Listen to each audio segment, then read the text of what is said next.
géotechniques. Très peu de personnes font des études géotechniques. Effectivement. Moi, par exemple, chez nous... Est-ce que tu peux nous en parler? Parce que ça c'est quelque chose qui est inouï, hein, et sur lequel il insiste sur tous les travaux que l'on peut faire. C'est l'importance de faire des études géotechniques avant de commencer. Pourquoi? Les études géotechniques, parce que je vais prendre un cas simple.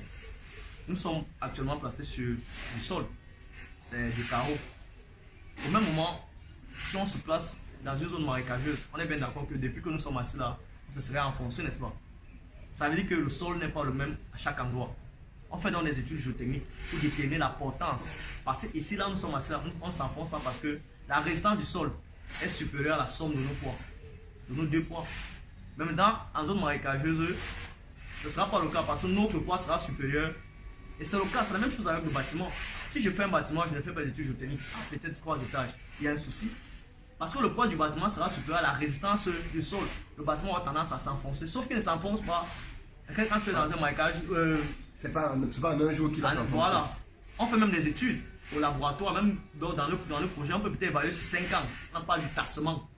Ça veut dire qu'il y a des terrains où, par exemple, sur une colline, si tu évalues sur 5 ans, chaque fois que tu viens prendre la hauteur, toi tu vois qu'au bout de 5 ans, on a perdu peut-être 60 ou 40 cm.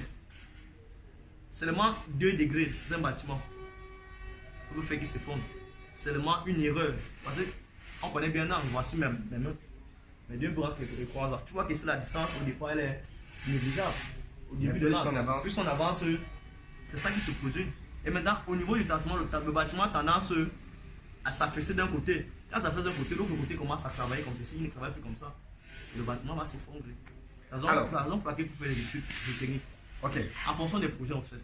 Donc, première question que je voulais te dire, c'est que, par exemple, quand tu arrives dans un quartier résidentiel, là où tout le monde a déjà construit, et que quelqu'un a son terrain qui est au milieu de 2 terrains, et que tu vois que les 2 voisins ont élevé des tours, est-ce que ça peut te rassurer sur le fait que le sol qui est là, non, il faut faire des études.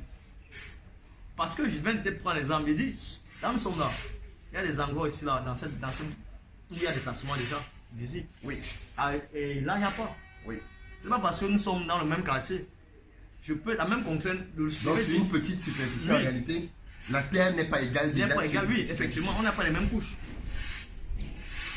La stratigraphie, c'est que. Est-ce que tu constates